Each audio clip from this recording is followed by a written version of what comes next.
për këto 5 vite, ne nuk kemi pa zhvillim, nuk kemi pa projekte kapitale të zhvilluara. Janë 21 miliard euro që ne nuk e dim nga kanë shkuar.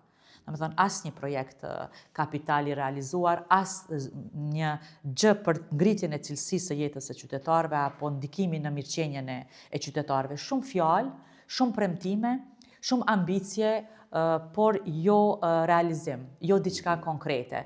Dhe kjo, do më thënë, më ka bërë edhe mua, gjatë asaj periudhe, pra deri në vitin 2025, ku kam punu dhe kam kontribu në një pozicion të opozitës, të shoh që e vetmja shpresë mund të jetë Vjosa Osmani dhe vizioni i saj që normalisht e ndërtuar brenda lidhjes demokratike të Kosovës.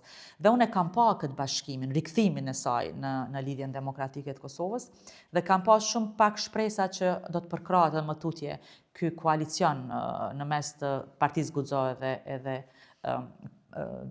vetëvendosjes, për shkak se kam pa një tendencë të asimilimit të kësaj partie në kuadër të lëvizjes vetëvendosje.